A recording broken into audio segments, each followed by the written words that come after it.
Hi hello ഇപ്പോൾ ജാനകിയുടെയും അബിയുടെയും വീടിൻ്റെ എല്ലാ പ്രിയപ്പെട്ട പ്രേക്ഷകർക്കും മെട്രോ സ്റ്റാറിലേക്ക് സ്വാഗതം.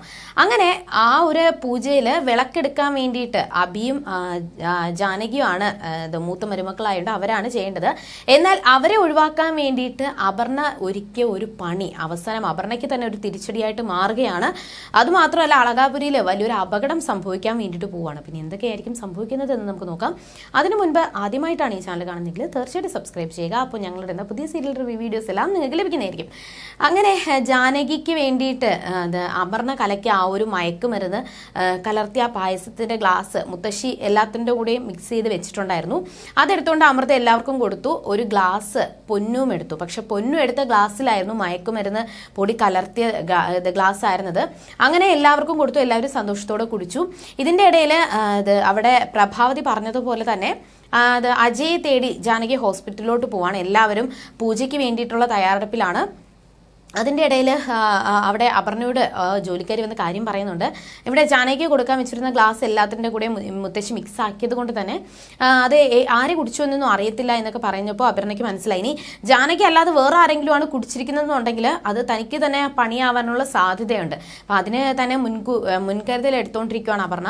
അങ്ങനെ എല്ലാവരും പൂജയ്ക്ക് വേണ്ടിയിട്ട് തയ്യാറെടുക്കുകയാണ്. ഒപ്പം അവിടെ അബിയും കുടുംബവും എല്ലാവരും നേരെ അമ്പലത്തിലെത്തി.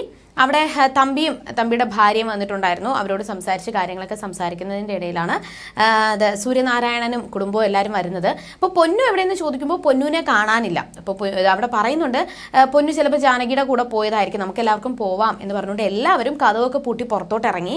പക്ഷേ പൊന്നു അവിടെ യഥാർത്ഥത്തിൽ അവരുടെ കൂടെ ജാനകിയുടെ കൂടെ ഇല്ലായിരുന്നു. സൂര്യനാരായണൻ എല്ലാവരും കൂടി പോകുന്ന കൂട്ടത്തിലും ഇല്ലായിരുന്നു. പൊന്നു ആ ഒരു മയക്കുമരുന്ന് കലർത്തിയ ഗ്ലാസ് കിട്ടിയത് പൊന്നു.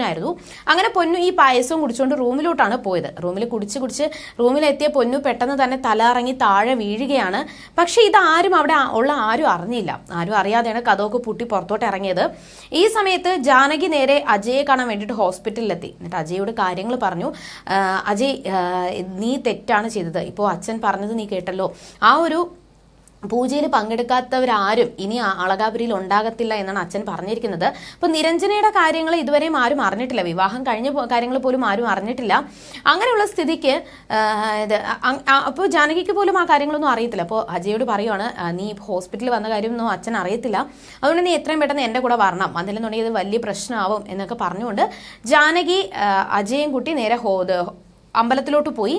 ഈ സമയത്ത് അവിടെ അജയ് വിവാഹം കഴിക്കാൻ വേണ്ടിയിട്ട് നിരഞ്ജനയുടെയും അജയുടെയും വിവാഹം നടക്കണം. പക്ഷെ അത് നടക്കാതിരിക്കാൻ വേണ്ടിയിട്ട് ഉണ്ണിത്താൻ പല ശ്രമങ്ങളും നടത്തിക്കൊണ്ടിരിക്കുകയാണ്. അതിൻ്റെ ഭാഗമായിട്ട് ചില പൊട്ടിത്തെറികളും ആ ഹോസ്പിറ്റലിൽ നടന്നു. പക്ഷേ അവിടെ നിരഞ്ജന പറയുന്നത് കേൾക്കാൻ വേണ്ടിയിട്ട് ഉണ്ണിത്താൻ കേൾക്കുന്നില്ല. തൻ്റെ മകളുടെ ജീവിതം നശിപ്പിക്കാൻ വേണ്ടിയിട്ടാണ് അജയ് ശ്രമിക്കുന്നത് എന്നാണ് ഉണ്ണിത്താൻ വിചാരിച്ചിരിക്കുന്നത്. അപ്പോൾ അവർ അളകാപുരിയിലുള്ള എല്ലാവരും തൻ്റെ മാനം രക്ഷിക്കാൻ വേണ്ടിയിട്ട് പെണ്ണ് ചോദിച്ച് തൻ്റെ വീട്ടിലോട്ട് വന്നാൽ മാത്രമേ ഈ വിവാഹം നടക്കത്തുള്ളൂ എന്നുള്ളൊരു വാശിയിലാണ് ഉണ്ണിത്താൻ. അങ്ങനെ ജാനകി അജയം കൊണ്ട് നേരെ അവിടെ അമ്പലത്തിൽ പോയി. പക്ഷെ ഈ ഒരു സമയത്ത് പൂജയും കാര്യങ്ങളൊക്കെ ഏകദേശം പകുതി ആവാറായി. അപ്പോൾ തിരുമേനി ചോദിക്കുകയാണ്, അവിടെ മൂത്ത മരുമകൾ എവിടെ, ഈ പൂജ നടത്തേണ്ട ആൾ എവിടെ എന്നൊക്കെ ചോദിക്കുന്നുണ്ട്. ആ സമയത്താണ് ജാനകി വരുന്നത്. അപ്പോൾ അബിയോട് ചോദിക്കുന്നുണ്ട് പൊന്നു എവിടെ. അപ്പോൾ പൊന്നു ജാനകിയുടെ കൂടെ ഉണ്ടെന്നാണ് എല്ലാവരും വിചാരിച്ചിരിക്കുന്നത്. അവിടെ അജയും ജാനകിയും കാറിൽ വന്ന് ഇറങ്ങിയ സമയത്ത് അപർണ ഭയങ്കരമായിട്ട് ഞെട്ടിപ്പോയി. അപർണ വിചാരിച്ചത് ജാനകി അത് കുടിച്ചു എന്നാണ്. പക്ഷെ ജാനകി അത് കുടിച്ചിട്ടില്ല. ആ ഒരു പാൽ ഗ്ലാസ് ജാനകി കുടിച്ചിട്ടില്ല. പിന്നെ അത് അവിടെ ആരായിരിക്കും കുടിച്ചത്, ആർക്കായിരിക്കും ആ ഗ്ലാസ് കിട്ടിയത് എന്നുള്ള ടെൻഷനിലാണ് അപർണ. ജാനകി നേരെ വന്നു. എന്നിട്ട് എല്ലാവരോടും കാര്യങ്ങളൊക്കെ സംസാരിക്കുന്നതിൻ്റെ ഇടയിൽ പൊന്നു എവിടെയെന്ന് അബി ചോദിക്കുമ്പോൾ പൊന്നു അബിയുടെ കൂടെ ഇല്ലേ? എൻ്റെ കൂടെ ഇല്ല, ഞാൻ പൊന്നുവിനെ കൊണ്ടല്ല പോയത്. ഇവിടെ അമ്മ പറഞ്ഞിട്ട് ഞാൻ അജയ് വിളിക്കാൻ വേണ്ടിയിട്ടാണ് പോയത്, അല്ലാതെ പൊന്നു ഇത് നിങ്ങളുടെ കൂടെ ഉണ്ടെന്ന് വിചാരിച്ചല്ലേ ഞാൻ വന്നത്. അപ്പോൾ എല്ലാവർക്കും മനസ്സിലായി പൊന്നു രണ്ടുപേരുടെയും കൂടെ ഇല്ല, പിന്നെ എവിടെയായിരിക്കും. അങ്ങനെ ടെൻഷനിൽ ഭയങ്കര കരച്ചിലും വിളിയൊക്കെ ആയി. സൂര്യനാരായണൻ വന്നു. മോള് വിഷമിക്കേണ്ട ആവശ്യമില്ല, പൊന്നു വീട്ടിൽ തന്നെ കാണും. അങ്ങനെ അബിയും ജാനകിയും കൂടി നേരെ കാർ എടുത്തുകൊണ്ട് വീട്ടിലോട്ട് പോവാണ്. ഈ സമയത്ത് അജയെ വിളിക്കാൻ വേണ്ടിയിട്ട് ജാനകിയെ പറഞ്ഞു വിട്ടതിന് പേരിൽ പ്രഭാവതിക്ക് വഴക്കും കൊടുക്കുന്നുണ്ട്.